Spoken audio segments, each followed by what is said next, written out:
സുഹൃത്തുക്കളെ, ഇന്ന് നമ്മൾ പലരും ചോദിക്കുന്നുണ്ട്, ഈ നട്ടെല്ലിൻ്റെ വേദനകൾ വരാനുള്ള കാരണങ്ങളെക്കുറിച്ച് ഒന്ന് പ്രതിപാദിക്കാവോ, എന്താണ് അതിൻ്റെ പ്രശ്നങ്ങൾ. നട്ടെല്ല് വേദന എന്ന് പറഞ്ഞാൽ പല വിധത്തിലുള്ളതാണ്. നമ്മളത് ഒരു കാര്യത്തിൽ മാത്രമല്ല ഉള്ളതല്ല. കാരണം ഭക്ഷണത്തിൻ്റെ രീതികളുണ്ടാകാം, മാനസിക സംഘർഷങ്ങളുണ്ടാകാം, വയറ്റിൽ നിന്ന് നമുക്ക് ശരിക്കും മലശോധന ഇല്ലെങ്കിൽ വായു സ്തംഭിച്ചിട്ടും അങ്ങനെയും ഞരമ്പുകളിൽ ഉണ്ടാകുന്നുണ്ട്. കഫഞ്ഞരമ്പാണ്. അപ്പോൾ അത് ഓരോ പ്രശ്നങ്ങളും കാലാവസ്ഥ വിധാനങ്ങളുണ്ടാകാം. നമ്മൾ ഹോർമോണുകൾ കുറവുണ്ടെങ്കിൽ ഞരമ്പിന് വീക്കവും വേദനയും നമുക്ക് സംഭവിക്കാം. അങ്ങനെയൊക്കെ പല വിധത്തിലാണ് നമുക്കത് സംഭവിക്കുന്നത്. അപ്പോൾ ഇതിനകത്ത് ഇരിപ്പുമർമ്മം എന്ന് പറയുന്നത് നമുക്ക് ഒറ്റമർമ്മമാണത്.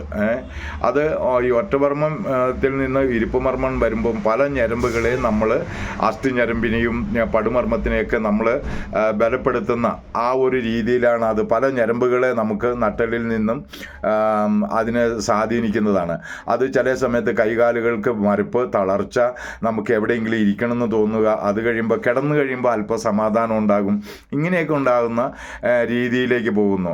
അപ്പോൾ അത് നമുക്ക് ഈ വിലക്ക് മർമ്മവുമായിട്ടുള്ള ബന്ധമുള്ളതാണ്. അത് പല മർമ്മങ്ങളിലെയും യോജിപ്പിച്ച് ബലം കൊടുക്കുന്ന അതാണ് ഇരിപ്പുമർമ്മം എന്ന് പറഞ്ഞത്. വീണ് കഴിഞ്ഞാൽ അതിനെ നമ്മൾ കമത്തി കിടത്തിയിട്ട് പതുക്കെ താലോടി ആയിട്ട് വിദഗ്ധമാകുന്ന ചികിത്സയ്ക്ക് കൊണ്ടുപോകേണ്ടതാണ്. നമ്മളതിന് ആരെങ്കിലും പെടലി തിരുമുന്നവരാണ്, കാല് തിരുമുന്നവരാണെന്നൊക്കെ പറഞ്ഞിട്ട് അവരെ കൊണ്ടൊന്നും തൊടിയിക്കരുത്.